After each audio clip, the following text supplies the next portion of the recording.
That struck me so damn hard, dude. Like, I'm crying about it now because I'm like, that, like a 2.5-year-old casket, man, no one should ever see that. Okay. And then the question becomes, how do I teach my kids about this? Right. So I went to a grieving session because as parents, we had to learn how to tell our kids. And it was the most powerful session I've ever gone to. You basically tell children what they ask. And I'm sure you teach parents that.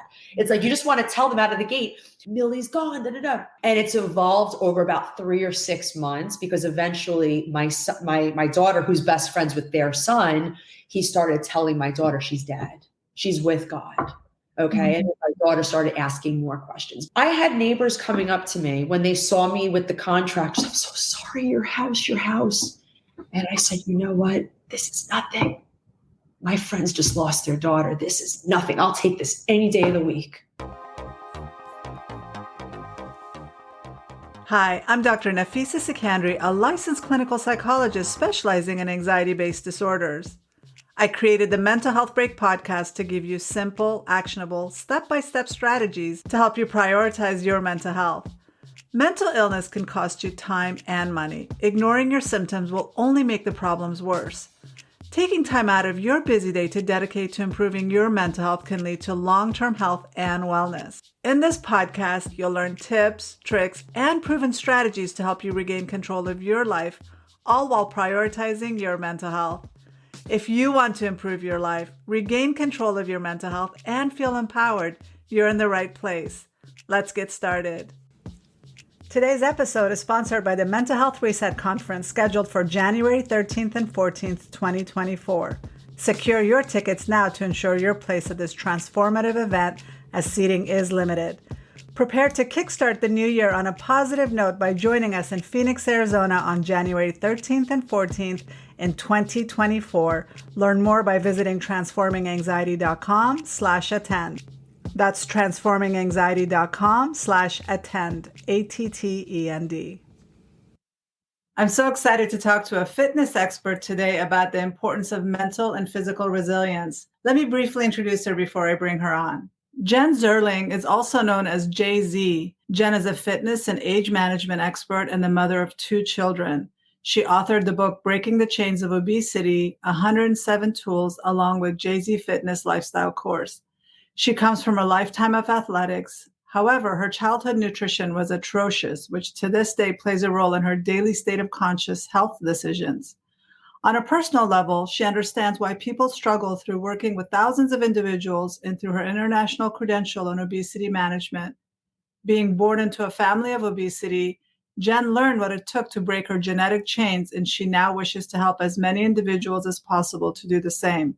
Jenn holds a master's degree in kinesiology and over 13 years of clinical nutrition and fitness experience in the age management industry. Jenn has managed medical weight loss clinics, and while she currently practices through her company, JZ Fitness, she also manages hundreds of patients in weight loss and optimal aging, working alongside some of the top physicians in age management medicine. Part-time, Jenn is an Orange Theory fitness coach, the resident nutritionist for all the Orange Theory fitness studios in Los Angeles. And she's also the fitness programmer for Matthew McConaughey's not-for-profit organization, JK Living, which is comprised of 30 after-school programs in various high schools across America. Jenn has presented in global conferences for physical education teachers and physicians.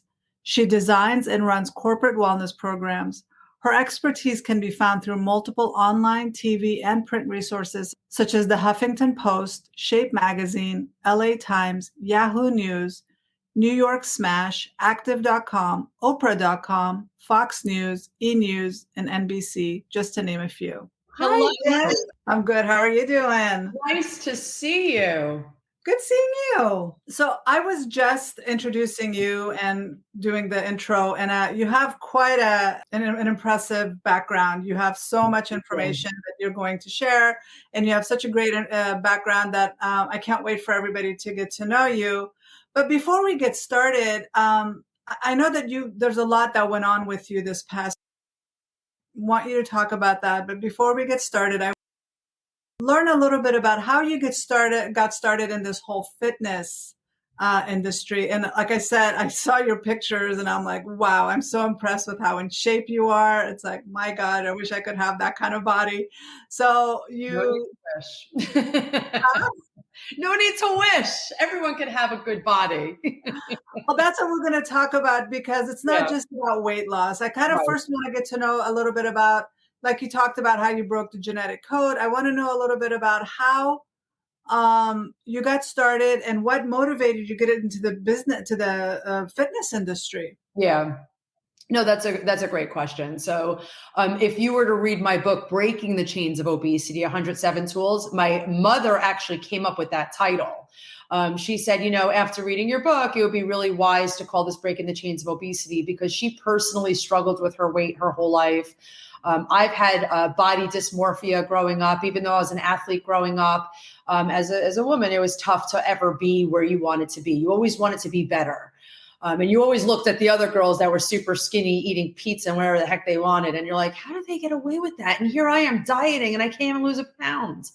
So, I went through that whole cycle my whole life. And like I said, I was an athlete growing up. So even though my diet wasn't great, I was never obese or overweight myself, but I did have excess body fat growing up. So, with my book, Breaking the Chains of Obesity, it's exactly what it is. If you look at me now, I'm super lean. I have good muscle tone. I'm 45.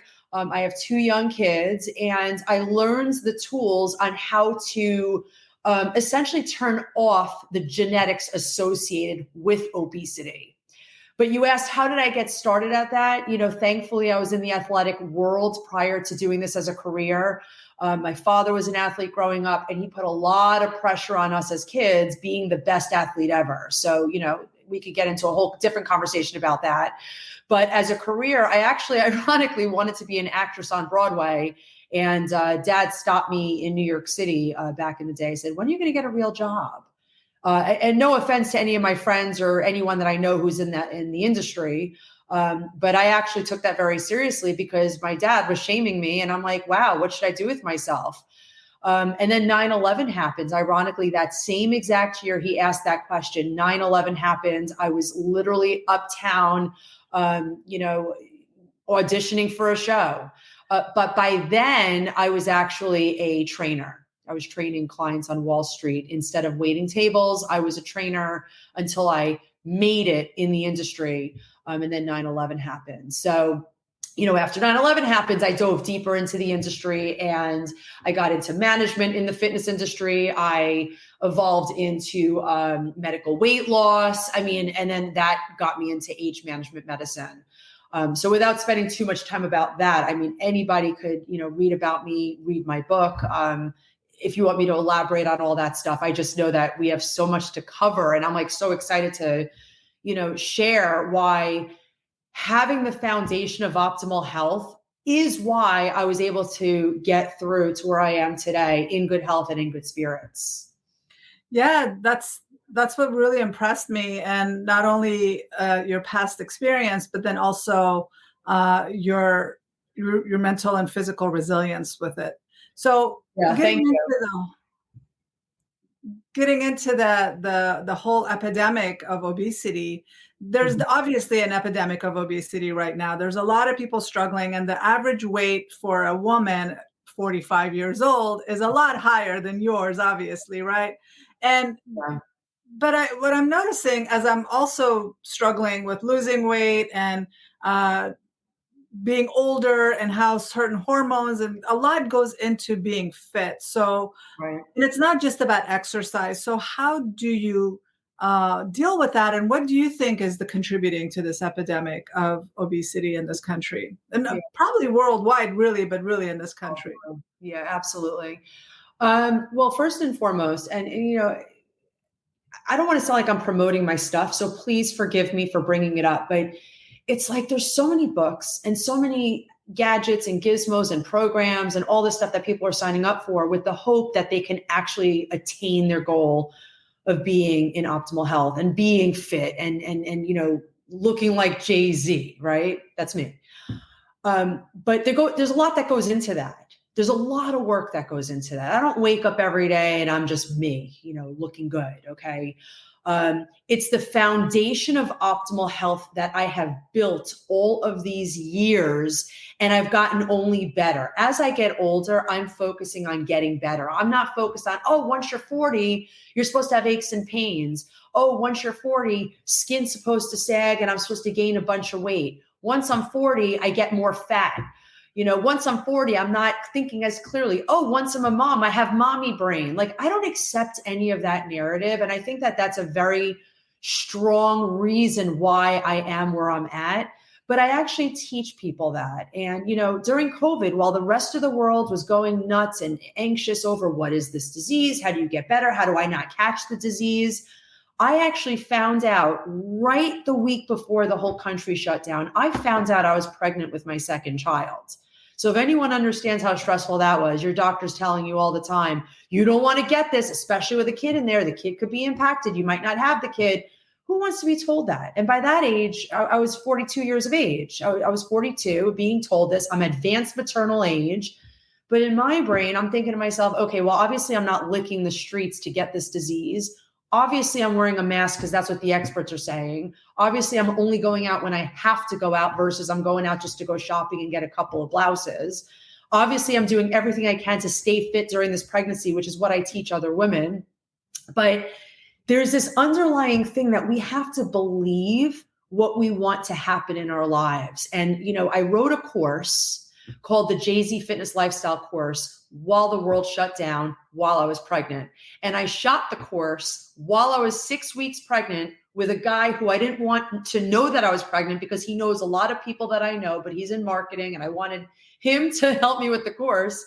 And I'm like sucking it in and trying to like look all fit without him knowing I'm pregos. And, we pulled it off. And I told him once I announced to the world, hey, by the way, I'm pregnant. He's like, I was pregnant when I shot the course. He's like, what? He's like, you don't look pregnant. When I look at the videos, I see pregnancy because don't forget, I had body dysmorphia growing up. So every little inch is like, it feels horrible mentally. But I didn't feel horrible. That wasn't it. It was more like, does everybody know who's watching my course that I'm pregnant? It's more like, are they going to think I'm a little on the thicker side? And I had to get over that narrative. Okay, so how do you do this? It's literally the Jay-Z Fitness High Five. And I call it the Jay-Z Fitness High Five because that's just me. I'm the one who teaches it. But it's not new information. It's not like I came up with it. I didn't reinvent the wheel. It's optimize your nutrition. Okay, well, what should I eat? Everyone's different, but the foundation's the same, which we could dive in if you want to. You got to stay hydrated. Okay, your cells, every single cell in the body requires water. The second you move your spine, there's water displacement. Every time you move, there's water. Okay, if you want good cellular health, your face to look good, your skin to look good, that's water. Number 3 is fitness. I just got off a phone call with a client. I told her you have to work out every single day. And I'm not talking about high intensity interval training, hardcore lifting heavy weights, but you got to do something fit every single day without fail, whether it's taking your steps every single day, whether it's going for an aggressive walk, whether it's going for a swim and timing the swim or timing a run, a 1 mile challenge, whether it's lifting weights, whether it's yoga, Pilates, you name it. Do something fit that you enjoy every single day. It doesn't have to be for an hour. It could be 10 minutes. Do something fit. Number 4 is going to be your sleep. We got to get our sleep. There's no such thing as catching up on sleep. If you didn't sleep yesterday, your body's going to take a couple of days to bounce back. And that's just a reality. And as you get older, that's the one thing about age is your body isn't as resilient if you're not doing the 5 anchors and just for the mere fact that you're a little older. And then number 5, which is where you come in, Doc, is me management. How do you manage your nervous system? Because if your nervous system is all over the place and you're not honing it in, I hear a dog in the background. If you let your dog on, off the leash on your yard, it's going to just run free. And that's what happens with our thoughts. So there's many times that I'm coaching people and I actually tell them, you got to work with a therapist or somebody who works with your psychology, because by you having your nervous system be erratic, you can't necessarily do the other 4 anchors effectively. Beautifully said. You're speaking to preaching to the choir because that's my philosophy. And it is, like I said, it's more than that. It's more than just working out, because if your hormones are not balanced, if your blood sugar is too high, if you have insulin resistance, if you have too much inflammation in your body, you can do all the working out you want. It's not going to really make a difference. But besides the superficial reasons we should work out, I mean, I also preach that motion is lotion for our body. We need to move in order for us to not be stiff. I mean, I do my sun salutations every single morning just to stretch my body. And I'm as flexible as I am at my age because I've been doing it for 20 years. Yeah. But besides the superficial looking good at a certain age and being fit, why should we be concerned about physical health impacting our mental health? Because I do believe there's a connection. So I just want to hear your thoughts on that. Absolutely. And literally, I just had this conversation twice. I spoke with a patient earlier and a personal client. So everyone thinks mind over body. It's actually, there's a synergy that's happening at all times. If you're fit, look at an athlete. I don't know if you know a personal athlete out there, but if you know any athlete, whether they're recreational or whether they're elite level or whether they're professional, not one athlete do you meet has major mental health issues that you see. I'm not saying they don't have it, but they never ever enter a room, down. They're like literally standing up tall like a champ. They're standing up like a superhero. And in fact, superheroes never sit like this. I'm here to save the day. They're like, I'm here to save the day. Because as soon as you lift your physical body and you have the muscle tone, your physiology from internally is like, banged up to 150% because you take care of yourself. Your brain is like, oh, okay, well, she's standing up tall. I'm happy. But the second you look down, it's like, of course you're going to feel depressed because you're depressing your physical body. So it's like, if you're fit, not if, but when you're fit, all of your cells are so alive. And when your cells, you got billions of cells in your body. When those suckers are thriving, this thing is like, yeah, now we're in business. But when this is like driving through molasses where you get out of bed, you're like, oi, okay, the brain's going to be like, yeah, no, I feel you. That stinks. So that synergy is ongoing. Now, a lot of people are like, let me get motivated to go to the gym. That's up here. You can't live up here. I tell people, take the elevator down. Okay. You may not want to wake up and go to the gym, but I guarantee you, when you leave that gym, no one has ever said, I regret coming to your class today, or I regret personal training with you today. Not once in the 25 years I've been an expert. Okay. Because that's how powerful it is to be fit and to just give fitness to your body. So it actually starts down here. And this is the follower, not the leader. Exactly. You're never going to be motivated to get up early in the morning and just go do it. You just have to do it. And I practice what I preach, because I tell myself sometimes I don't feel like going for a walk and taking my dog or going on the treadmill or the elliptical. Yeah. But I tell myself, do it for 5 minutes. And if you don't feel like doing it, stop. You have control. You don't have to do it. Nobody's putting a gun to my head to do it. But like you said, I've never, ever felt regretted getting on that treadmill. Right. Or have I stopped at 5 minutes, right? It just keeps going. Right. Now, we talked about inflammation and you talked about stress. And yeah, there aren't a lot of people that are physically fit and mentally unhealthy. Mm-hmm. And there are a lot of people that are mentally healthy. They're also mentally healthy because they are taking care of their body. It is a connection between, it goes both ways. But stress happens. You have a story to tell about everything that you've gone through. Stress happens, inflammation happens. Stress and inflammation are the top reasons of a lot of disease in this country right now. A lot of problems stem from stress and inflammation. Mm-hmm. You went through a lot. So before talking about how to manage the stress and inflammation, can you tell us your story about what you went through and all that you went through and how you managed it? Yeah, absolutely. Look, I take a deep breath, right? So, and this is why I originally reached out to you, because I love your work. I think what you're doing is amazing. And, every single person, should have access to you on some level. So thank you for your work. If I wasn't fit, this past year would have been a complete disaster on so many levels. And I feel like as long as you're alive and you could pinch your skin, you're going to feel pain. no matter what. Okay. So anybody who's striving for the perfect life with no problems is going to set themselves up for failure and a ton of disappointment. And you're actually going to lead the narrative of my life stinks. But guess what? With a very strong physical being, by being fit and doing, the 5 anchors that I talked about, you could handle anything. I'm not saying you're going to want it. Like, come on, problems, come my way. At no point are we like, oh, okay, I'm okay that this is happening to me. But you build up a resilience by you being fit. So it's not the other way around. Okay. I'm a big believer in a higher power. I didn't turn to my higher power when I had these problems. I already had that foundation in place. So there was that. There was the physical fitness. There was, the mental health stuff. I come from a family of therapists. My mom, my sister, my uncle, they're all in the mental health therapy background. But I've also done work myself with, he's not a therapist, but he's a mentor of mine, and he has a psychoneurology background. And I should tell you more about this doc when we get a chance. He invented his whole own field of psychology, which is amazing.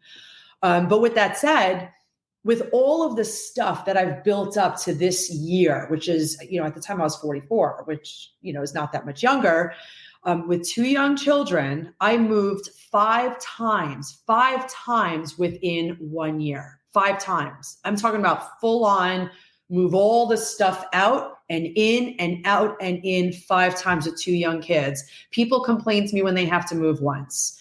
The reason why it was 5 times and not once was because I had to sell my house all the way up in LA. We decided to relocate to Orange County. So I had to sell that house, but in order to sell it, I had to leave because it was a tiny place and I didn't want kids' toys all around. So I came up with the brilliant idea, let's rent a place for 1 year, sell that place, free up the liquidation, put a down payment on my next house. So that's what we did. So that was one move, okay? We moved to Huntington Beach, California from LA. With that said, we had a lot of problems with that house. We had termites, you name it. The house was gross, but I just wanted to live there for a year. And I just dealt with what I had to do. I channeled my nervous system. I said, you're going to get past this. I even had that expectation going into it. We're not here forever, hun. It's a little bit run down, but guess what? Places are super expensive. I'm not throwing my cash out on a rental when I want to pay a good down payment on a nice house for, us and our children. So the second move was 8 months later when I found my house, which is where I'm sitting. Okay. It was my daughter's birthday a couple of weeks ago.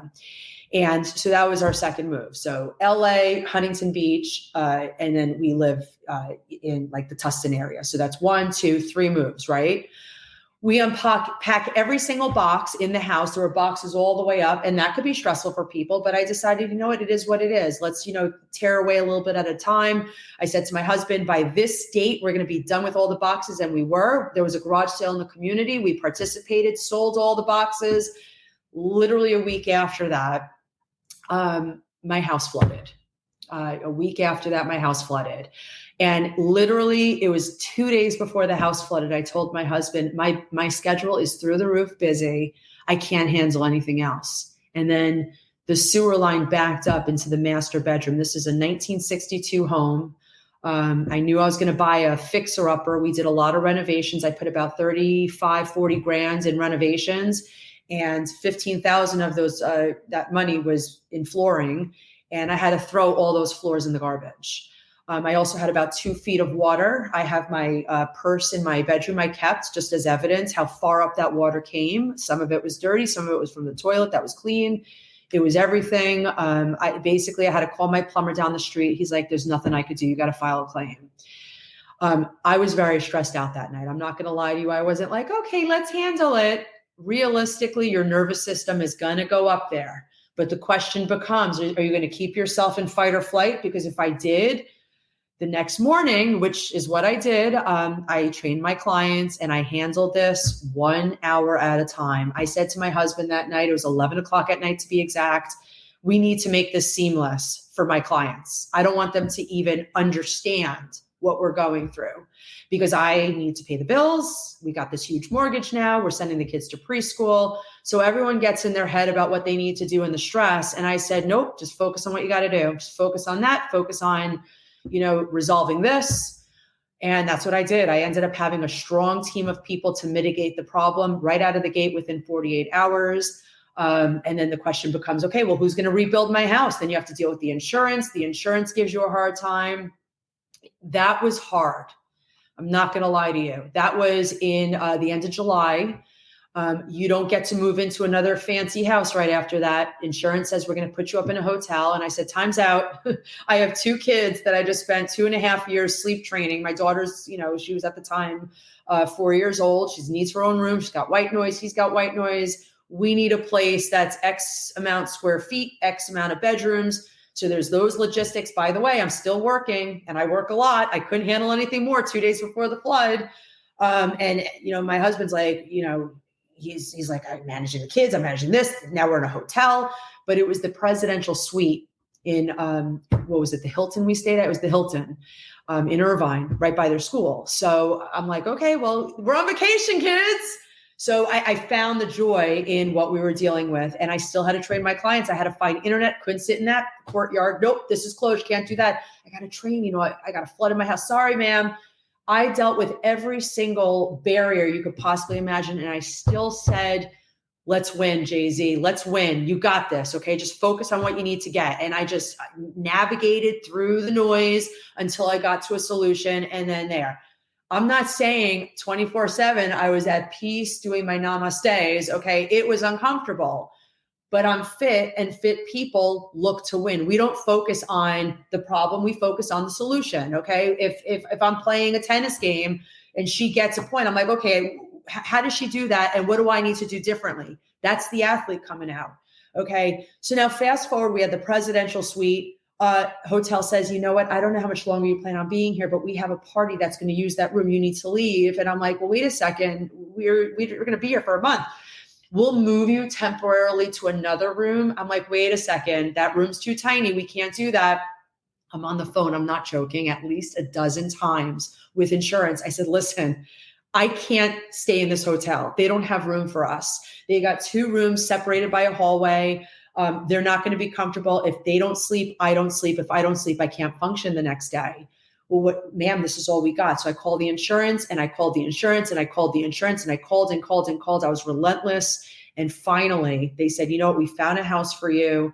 We need to get approval from the landlord. I said, get approval. What do they need? Tell me what they need and I'll get it. Again, solution. It's like I'm literally reliving this as I'm talking about it, which is why I don't like to talk about problems. I focus on solutions because then you're just like burying yourself back in the problem. But anyway, it's exciting to share with you because I'm on the other side. So anyway, we ended up getting the house, but the guy needed the money in his hands from the insurance company. And it was a huge down payment on the house that I didn't want to go into my savings account. So I said to the insurance, overnight it, figure it out. And they did. And the guy let me put my stuff in the garage. So we were halfway moved in the night before. So now that's 4 moves, right? We moved from the hotel into this house. Everything's in a pod, by the way, in the house that I'm sitting in that got flooded. And, fast forward, we're now in September. So September comes, kids start school. We got all that grinds. Fast forward, and I teach fitness for the preschool once a week. And it's so much fun. I love these kids. I've never in my life worked with 3 and 4-year-olds, but they're so cute, right? It was a Friday morning. I get a phone call from Alan. Millie is no longer with us. And I'm like, Millie. So Millie is my son's best friend. She's 2.5 years of age. She was walking with her parents in a stroller. And Asher, the brother, had to pee, and he's, in the process of potty training. I mean, he's potty trained, but he has to pee. Pees on the floor. It's 8:00 at night. So the father is holding Millie's scooter because she left the scooter at a place that the mother works at. And they're like, do you want to take the scooter? It's been here for like 2 weeks. Yeah, we'll take the scooter. Yeah. But I'm going to carry it. Millie, you're going on the stroller. It's 8:00 at night. They're walking about 2 miles back home because they always walk. Everywhere they go, they walk. And when he went to the bathroom, Millie got out of the stroller. She's 2.5. She could manipulate her way through the stroller. And she took the scooter and went right into a car that was leaving the driveway. And she didn't make it. And that is when I was like, wow, whew, That struck me so damn hard, dude. Like I'm crying about it now because I'm like, that, like a 2.5-year-old casket, man, no one should ever see that. That's devastating. Okay. And then the question becomes, how do I teach my kids about this? Yeah. Right. So I went to a grieving session because as parents, we had to learn how to tell our kids. And it was the most powerful session I've ever gone to. You basically tell children what they ask. And I'm sure you teach parents that. It's like you just want to tell them out of the gate, Millie's gone, da da da. Nope. She didn't ask, I don't tell her. Simple as that. Okay. And it's evolved over about 3 or 6 months because eventually my daughter, who's best friends with their son, he started telling my daughter she's dead. She's with God. Okay. Mm-hmm. And my daughter started asking more questions. But anyway, that I had neighbors coming up to me when they saw me with the contracts. I'm so sorry, your house. And I said, you know what? This is nothing. My friends just lost their daughter. This is nothing. I'll take this any day of the week. Okay. And that built up my resilience with the house. Even though I had it even more because this is nothing. So that was October. Okay. I think it was October 28th to be exact. Then we had the stress of moving out of our rental by January 31st. We had to be out. Okay. And the contractors were dragging their feet. Okay. It was a great company, but they were dragging their feet because they were like, oh, we're ahead of this. We're good with time. I said, I can't have you guys in my house finishing the house when I have kids in the house. It's too much dust. We don't want people. Don't worry about it. Fast forward. The nightmare came true. They're in my house, doing my house. And at that point I had to say, it is what it is. Like, what are you going to do about it? Like stress about it? Like just, it is what it is. They didn't finish. Okay, move on. Every day I told myself that. The toilet that flooded had leaks in it and it was a brand new line. Why is a brand new pipe leaking? No one knew. Don't stress about it. They're going to have to come until it's fixed. Would you believe this past week it leaked again? Wow. Right. So, but they fixed it. I'm not worried about it. Okay. That's all January 1st. It led into last week, which was like a 5-month window because it was fine in February. But March 24th, I wake up to train my clients for a 6:15 session and I wear earplugs and a little mask. Okay. It's like the spa. And I wake up, I take my earbuds out and I'm brushing my teeth and I'm like, you know, I thought I took that out. I couldn't hear. Wow. So I'm like, I can't be late for the session. I'm not going to wake the husband up. You know, you're going like that. I'm like, okay, I don't want my clients to even know that I can't hear right now. I could hear in this ear. I couldn't hear in my right ear. So I trained them. And then I had another session right after and I had to train him. And actually it was a brand new client who I used to work with. I was a counselor in the clinic. And so I knew him, but I don't want him to see that I'm a little off. Your balance is off. You feel nauseous when you lose your hearing because that's your equilibrium. So very long story short with that, I went to urgent care that day. They misdiagnosed me with what they called eustachian tube dysfunction.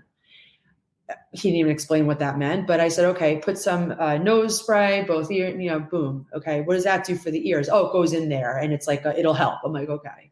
I had to coach a bunch of classes on Sunday. I almost canceled because I was just off. Head coach is like, I got you. I'll coach for you. And I ended up coaching. Okay. With one ear. Now, fast forward to Monday, I called my insurance company. I said, I don't know what's going on. I can't hear for 3 days now. I need to get into an ENT. They send me the list. I called 10 ENTs, ear, nose, and throat doctors. None of them can get me in. Finally, on the 10th call, I said, listen, you're my 10th phone call. Get me in on your schedule. Please get me in. I can't hear. I'm 45. I'm super healthy. I have 2 young kids at home. And he's like, just come in. I came in, he's like, yeah, I need you to get an audiology test. And my audiologist is on vacation. I'm like, really? He's like, go to this place. They'll test your hearing. And I said, okay. So they were booked up. I said, you need to get me in. This was on a Monday. On Tuesday, they got me in.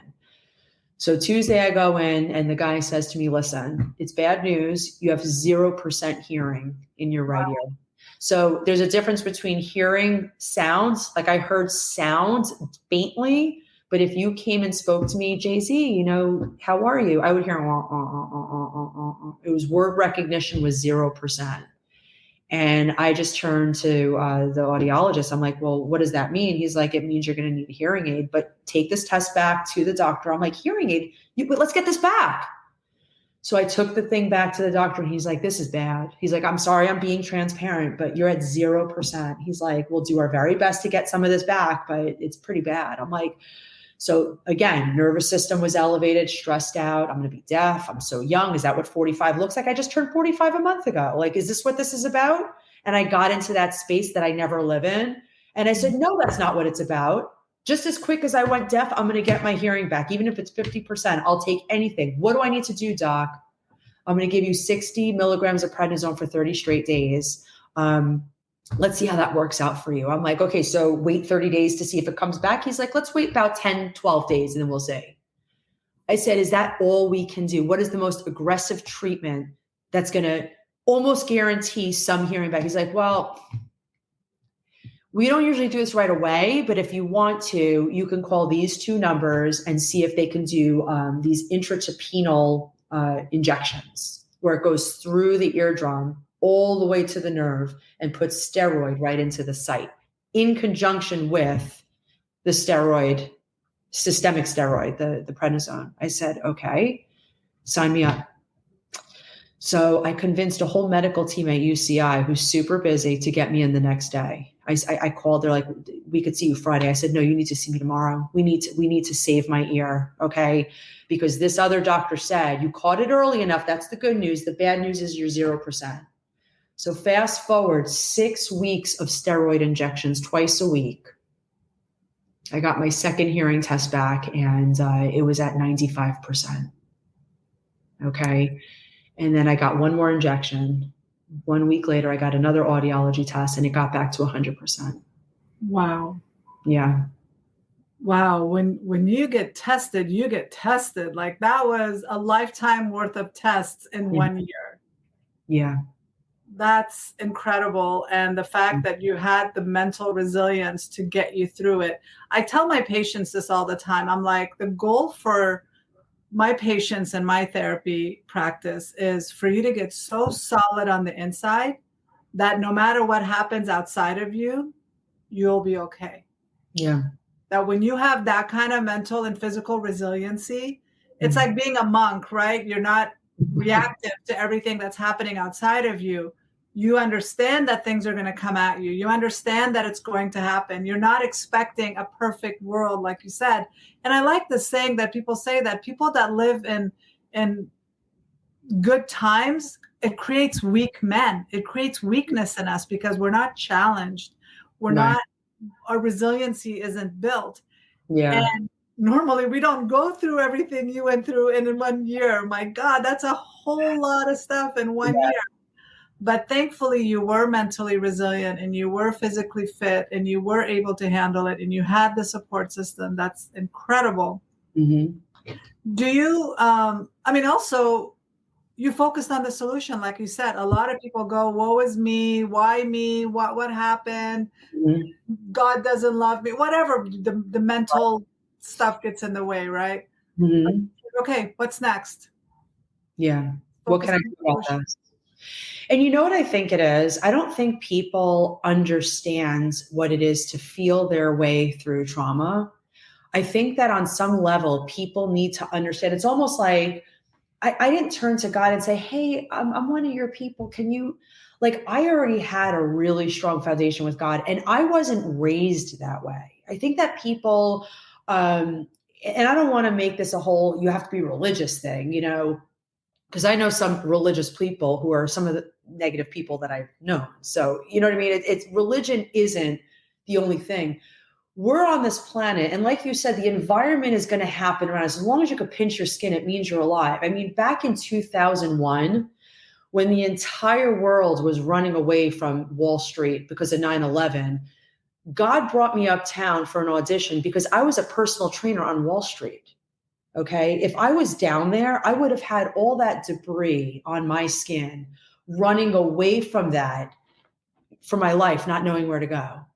But it took 9/11 to see a whole city come together and to feel their way into love and compassion, into acceptance. It didn't matter who you were. The whole city, we would see each other on the subway and just give a hug if we needed it. Okay. I lived 2 blocks away from the street that they evacuated when 9/11 happened. So Orchard Street and South was completely evacuated because it was too toxic to smell this stuff. And anything north, you weren't evacuated, but you still smelled it. What's 2 blocks? That's not going to heal you or exempt you from the fumes. And the building I lived on, when you go to the roof, you could actually see the buildings still burning. At the time I was dating a physician, they closed down the city block around Beth Israel, and no one showed up because everyone perished. The only people who came a couple days after were the rescue workers, okay, because they would get hurt and whatnot. But everybody else passed away. Okay. So we saw face after face, all these people. And, that's what catapulted me to move to California. Okay. Because I said to myself, man, you weren't on Wall Street that day.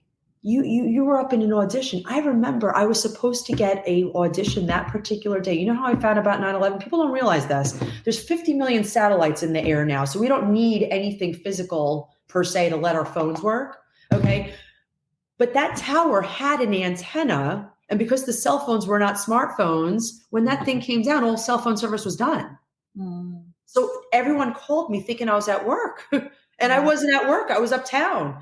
So everyone's crying on my voicemail, please call me back. Please, we're so worried about you. Are you okay? And I couldn't call them back. Now, back in the day, you could go to a ground line and call the cell phone voicemail to see who called you.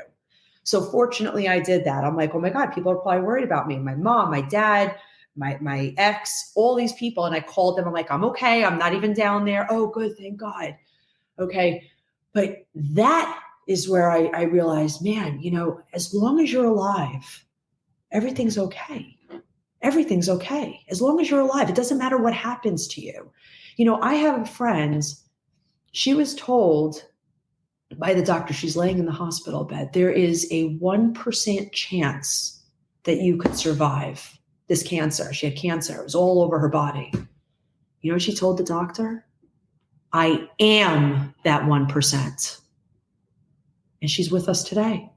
Wow. 15 years ago.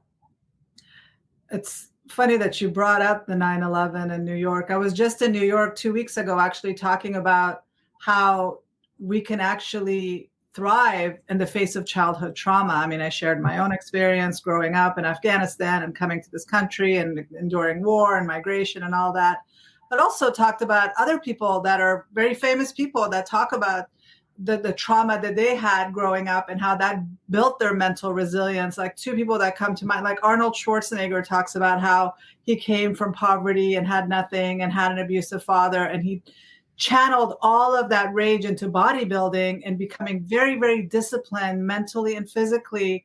And that helped him become who he is. Yeah. Andrew and Tristan Tate are 2 other examples of being kickboxing champions and being social media influencers today, but they use discipline to help them mentally and physically thrive. And even when they were in prison for 3 months, they're talking about how that was an opportunity for them to build their mental resilience, regardless of how people feel about them. I just wanted to learn more about who are these people? Why are they in the news so much? And the more I dive into them and the more I get to know them, it's just everybody needs to get to know them on their own level, but they're very disciplined people. Yeah. And that's basically what you're talking about, being very disciplined as an individual, because that discipline is the common denominator for all these people, regardless of what their background is. That's right. I'm not necessarily athletic. I used to ride my bike everywhere. I mean, I walk and I'm not an athletic fit person that way, but I'm very mentally fit. I've been training my brain since I was in my teens because I did have social anxiety. I did struggle with OCD. I did struggle with all these things that I had no idea what they were. So I read and I read and I trained my mind and I pushed myself and I challenged myself Mm. so that I can become better and I can overcome. And as I healed, I started healing other people. And that's how I ended up in this field. And it's funny that a lot of people make fun of psychologists. They're like, oh, psychologists are so full of problems. It's like, we all have problems. It's just that psychologists and mental health professionals, we actually do something about it. We actually don't want to be debilitated by our problems. We work on them. And because we're able to transform ourselves, we're able to transform other people. And that's kind of your example of you overcame a lot of the issues that you had, and you were able to transform your body and your mind. And now you're training other people. Yeah. But this 1 year was, I hope, a one-off for you, that I hope you don't have that level of difficulty. Thank you. I'm done training. Hopefully, I like the saying that God doesn't call the prepared, he prepares the called. Yeah. I'm wondering if you're being prepared for something. And so I hope it's something great. It should only be something great for us all. Yes. So I know that you, as a mom, you work full time. How do you manage the stress? How do you handle all of this? Well, first things first, I don't look at anything as stress. And when it starts to, be called stress, I have to change the narrative. I mean, it's all in the way we look at things. I was standing in the hallway. I just trained a client in the Grand Californian, which is in Disneyland. And I said, okay, if I look this way, that's down the hall. But if I look this way, there's your room. Okay. So it depends on what your perspective is. And I think that as long as you focus on stress, you're going to feel stress. But if you focus on a beautiful road to whatever you want it to be, it's like essentially whatever you want to be in your life is what you should focus on. So take my sister, for example. She's an athlete as well. She plays tennis. She's a 4.0. She says to me the other day, this girl is so good. I don't even expect to win. I said, well, you're certainly going to lose with that attitude. Okay. It's like you just literally might as well not even get on the court. Okay. You have to choose winning. I chose, I'm going to heal the heck out of this ear. I'm going to focus on healing, healing, healing. That's it. There was nothing in the way of focusing on getting my hearing back. But what if you didn't get it back? People say, then I focus on that when I have to. When you play a sport, you don't say the opponent's great. That's going to worry you. It's going to deteriorate your performance. Stress, to me, as long as you're alive, there's stress. Okay. Everything in life is up and down and up and down. If you're like, it was a busy day, that's stressful. My kid is sick, that's stressful. My car broke down, that's stressful. I have a nail in my tire. I don't have time to go to get my car, the tire changed. That's stressful. Everything in life is stressful if you want to look at it as stressful. But if you're like, well, as long as I have a car and as long as I'm driving on the road and as long as there's nails on the road, I might get one in my damn tire. As long as you could change the narrative and change your perspective, just go to the dealership. Okay, I don't have time to go to the dealership. How do you find time to go to the dealership? How did I find time to go to the doctor when I lost my hearing? Okay, you have to focus on what you want. I think that a lot of people have to get that in their nervous system so that when they go to your sessions, and I'm sure you already do this, you're doing almost like a drill with them. Let's take you through the drill of feeling good. I've literally sat with some of my clients, okay, and I'm not a therapist, but I sat with my clients. I'm like, I want you to take 3 deep pelvic breaths. Let's close our eyes.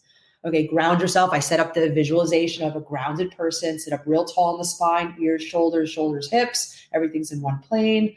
Feel your lower back up against the chair. Take a nice deep breath in. Let your shoulders go. Rest your palms on your thighs. And I take them through this imagery of what breath work should be. Take a nice deep inhale through the nose. Fill the belly up.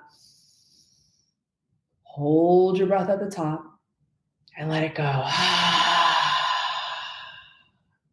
And once you do that 3 times with your eyes closed, what you're doing is you're taking the camera inward. You're taking out the external cues, that environment externally that doesn't even matter in this space. Deep breath in. Let it go. All I'm doing is I'm taking the sympathetic nervous system down and the parasympathetic nervous system up. And why is that important? Because your body cannot differentiate. Going back to your original question, why is it important to start here? The mind can't differentiate between a tiger about to attack me and me finding out that my daughter, God forbid, broken arm. God forbid. I don't want to put that out there. Okay. The body can't differentiate that.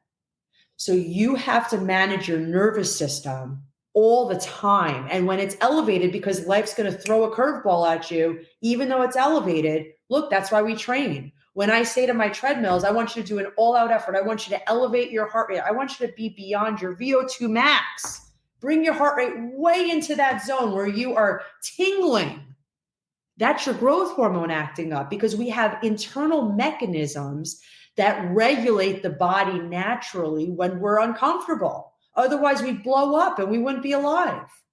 But our body's built to self-regulate. But you have to put yourself in that environment multiple times in order to develop that endurance mentally, emotionally, physically, spiritually, okay, in order for that to happen when you really need it.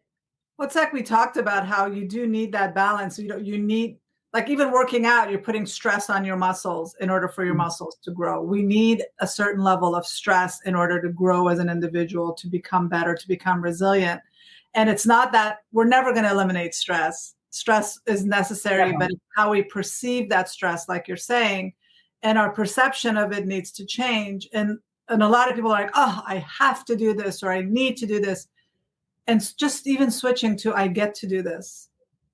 And even with the all-out effort analogy, and this is very tangible. When I tell a treadmill, because I coach part-time at Orange Theory Fitness, it's one of my favorite parts of the week. It's easy. The script is written for me. I just got to coach the script.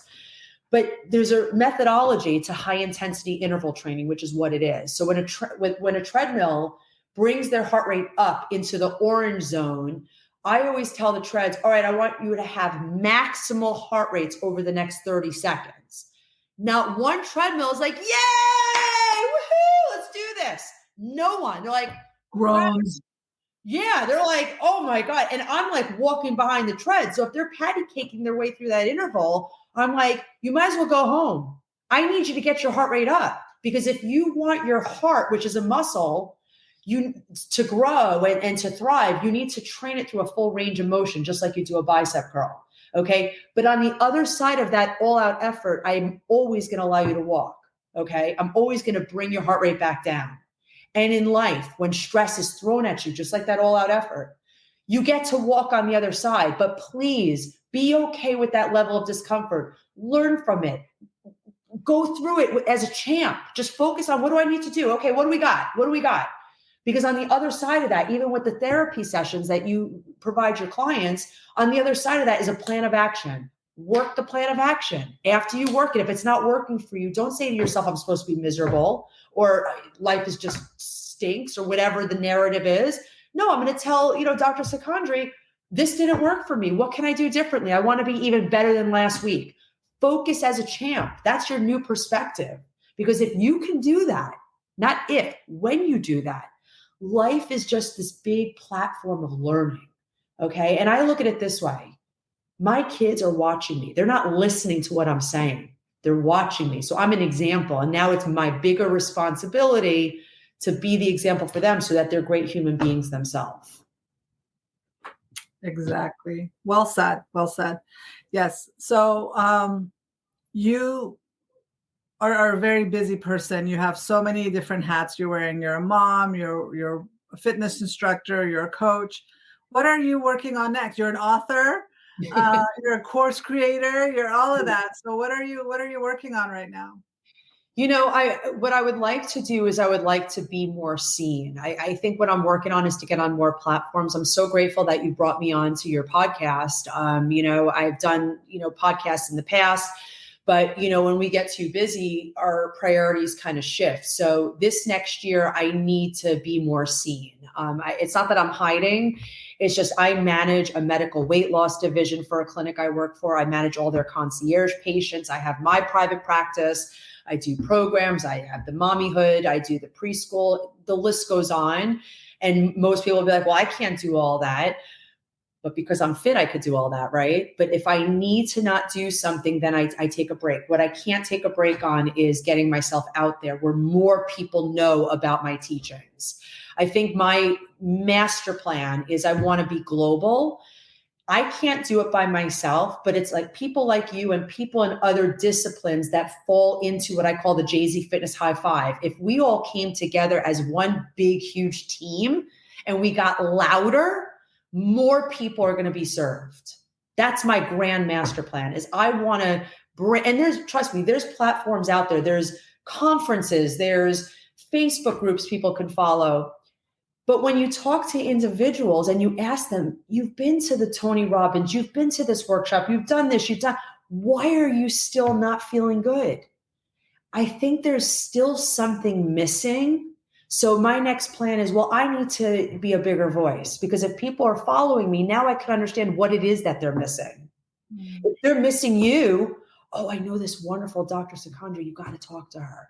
Or if they're missing yoga, oh, I know this great yoga teacher who can give you more flexibility. If they're missing my spine, my neck, I know great chiropractors in your area. The health industry needs to go away from treating the problem and more providing a holistic every single day approach to people so that repetitively people are doing what they're supposed to do. And now they're just feeling good every single day. And if they're inching away from feeling good, they have a better algorithm in place. Because I just think people are all over the place. It's a disaster. There's too much information on the internet. There's too much poor information on the internet. There's too much comparison. People are feeling ashamed. People are not feeling enough. People are comparing themselves. We have to get back to the basics of what is optimal health. I got to teach it and make it more tangible for people. And like I said, I can't do it alone. I'm not like the answer, but I'm very intuitive. I have such a strong passion for humanity that I really feel it's my responsibility to be more of a global figure so that I can lock arms with the dozens of other experts out there that should be heard even more than they already are. Exactly. My goal for everybody that I talk to is to feel empowered and not feel like one person is the answer. Like I'm not the end all be all therapist for that one patient that I'm working on. I want them to feel so empowered that they don't even need me. I want them to start relying on themselves and knowing that they have all of those, they have it all inside them already. They don't need medication. They don't need, to be dependent on long hours in therapy or whatever. They need to start empowering themselves and feel confident. Right. And we need more empowered people, not people that will just fix me with a pill or fix me with a session or fix me with this. It's not just one thing. It's not just one conference. It's about, my motto is prioritizing mental health 24/7. Correct. Every decision I make, I have to ask myself, is this going to benefit me? Is watching bad news 24 hours a day, is that going to help me with my mental health? It's obviously not. Right. Is surrounding myself by toxic people, is that going to help my mental health? Obviously not. So I have to make a decision and know that I am empowered as an individual to take control of my life. And so that's my goal. I want to come to me and I'll help empower you so you can go out in the world and help empower other people. And that's my goal. And I like that yours is similar. And it's true. There's a sense of dependency, I guess, on pharmaceuticals, on whatever. And it's like, we have it all inside of us. You know, it was your determination and your belief in your ability to heal your ear and your hearing. That's what brought all those doctors together to come and work with you to help you heal. It was you demanding it, knowing that that was possible. Otherwise, you could have said, okay, give me the hearing aid, I'm done. Yeah. And, by the way, the doctors weren't super positive about my healing either. They were positive doctors, but they weren't confident is the right word that the ear would heal. And there was something within me that said, just focus on healing. Yeah. That's it. That's all you got. Okay. Because when we focus on winning in anything in our lives, we win because we have to. And if we lose a game, if we want to align this with sports all day long, a winner doesn't focus on the fact that they lost. They focus on the fact that they learn a very valuable lesson on that field, whatever field that might be. Well, at anything, you don't it's not a win or lose thing. It's either you win or you learn, right? Right. So if you win, that's awesome. But if you didn't, what did you learn from it? Yeah. What did you learn from it? And I love that you said you don't like your patients marrying them to you. I'm the same way. You know, a lot of people come to me for weight loss, and I've helped a lot of people lose a lot of weight. But for me, the first thing I say, because I have an onboarding process where I don't take everybody on. If I don't think they're coachable, I don't want them to waste their money. And I certainly don't want my time wasted, because my time, I only have 24 hours in the day, just like you and the rest of the world. Okay. I don't mind spending my time with people doing the work, because that to me is like everything. But if you have people fighting back, like I have somebody saying, "Hey, I want you to check out this nutritionist. I follow them on, whatever, Facebook, whatever, and I follow their philosophy." My answer is, then you need to work with them. If you feel that strong, and it's like 2 days into the relationship, you keep that up for 30 days, we're not re-signing you for another month. And it's not that I think I'm the end all be all, I know everything about nutrition. It's just, you've got to eliminate the noise. When you commit to something or a service, give it your all and trust that that service is right. You determine whether it's right or wrong at the end of the service. Okay. You don't stay in it like, I hope this works. I hope Dr. Secondri could get me to feel better. No, I'm going to her so I feel better, and I'm going to feel better because I'm going to her. When you focus on that, you're going to feel better. When you focus on losing weight, you're going to lose weight, because I'm going to give you every single tool you need. And if you're not losing weight, that's why you come to me. I'm an expert. I understand what to do. I've been doing this 25 years. Okay. And like you said, like I'm very open about my philosophy. If you want a quick fix, if you want medication, if you want to rely on that for help, I'm not your person, And so it's true. People that are my patients are very much into a holistic, integrative way of healing. They want to take control of their lives. They want to feel empowered. They want to be like, they're very do-it-yourselfers. Like, give me the information and I'll do it. It's, yep. I don't want to create dependency on anything. And so that's my goal. Wow, this was a great conversation. Thank you so much for being here. I'm so glad you reached out. Where can people find you if they want to work with you or follow you? Oh, great question. It's jzfitness.com. So it's J is Jennifer, Z Zerling, jzfitness.com. You can email me through there, or jz@jzfitness.com. You could follow me on Instagram, JZ Fitness Nutrition.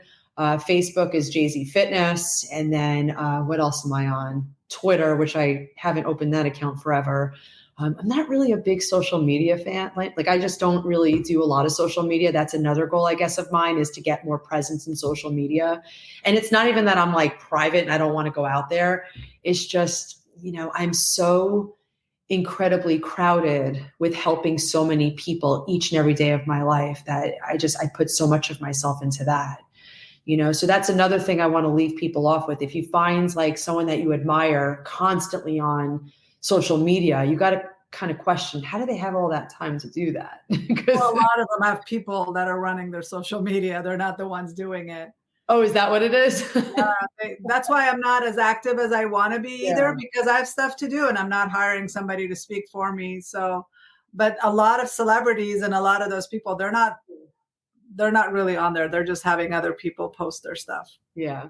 But that's where they could find me. So if they reach out to me through those platforms, I can certainly respond. And I do check that stuff throughout the day, because people do email me through those various platforms. So look, social media has a place. I think that it's really cool to see my high school friends on Facebook and stuff so I'm not going to put it down, because it definitely serves a purpose. It gives me the ability to have a voice on YouTube. I do the JZ Fitness. I do videos. I do instructional videos for like biomechanics and stuff. There's some nutritional stuff. But as far as like getting your content from those arenas, I think that people should really understand who's an expert and who's not, and, ask the appropriate questions to figure out what they need for them. Well, yeah, I mean, I have a lot of people, I've seen a lot of people talking about managing anxiety or helping people overcome their anxiety. They're not mental health professionals. They only focus on the Band-Aid approach of, here, do some breathing exercises, do this, do that. Right. That's not going to help you overcome your anxiety. Yeah. And so I'm competing in a way with those kind of people, and they have way more followers.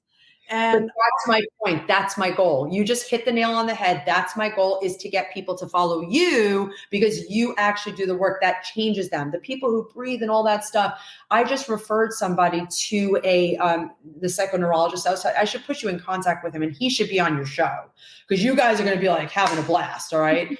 But this guy, like literally, he went for a psychology degree and he ended up taking it to a different place.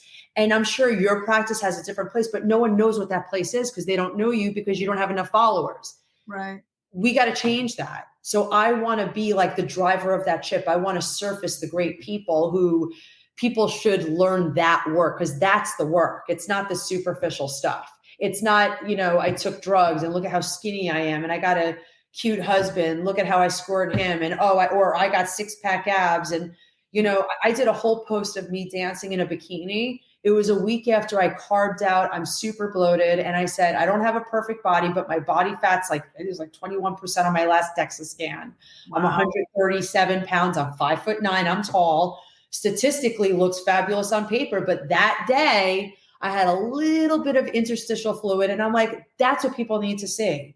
Because if you just look at, this, where am I? Here I am. Yeah, right there. Wow, she is shredded, right. At 45, I have no fillers. Okay. Literally, if you follow those 5 anchors from when you're 20 and work your way through life, you're going to be great. Now, at any other age, I work with people in their 40s and 50s, you could still look great. You have to get out of the narrative of, I'm not this. You are that. You are an athlete. Just bring her out today and just focus on that. Okay. But do your work, the neurological stuff. Definitely. The breath work that I gave an example, trust me, I don't take food off your plate to teach people breath work because quite honestly, breathing is so superficial. It's like a Band-Aid. It is. But it's in the moment. That's it. It's in the moment. Exactly. Because right away, if that dog is off the leash, the dog's going to run away. Okay. Yeah. You got to leash your thoughts, but you got to know how to do that.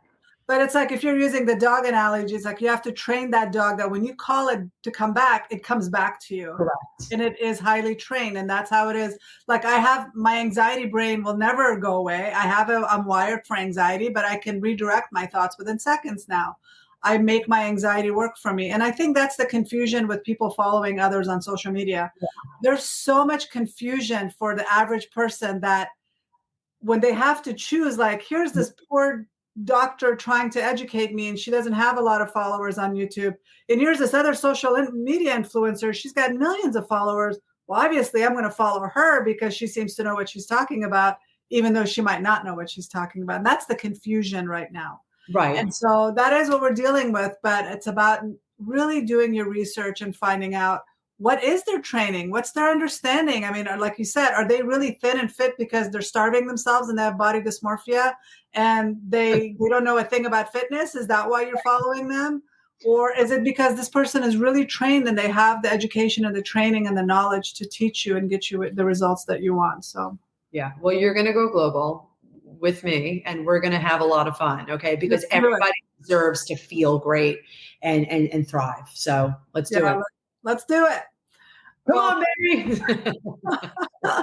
Well, thank you so much for being here and talking to me. It was such a pleasure talking to you. I'm so glad you reached out. It's so great to know you. Thank you. And you're such an inspiration with everything you've overcome and continuing to do. Thank you so much. Thank you. God bless you. And thank you for having me on your show. Oh, thank you.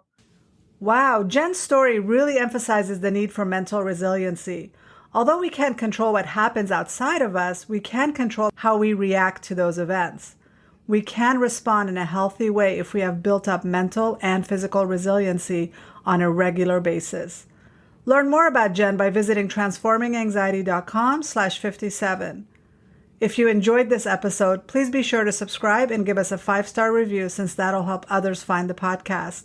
Bye for now.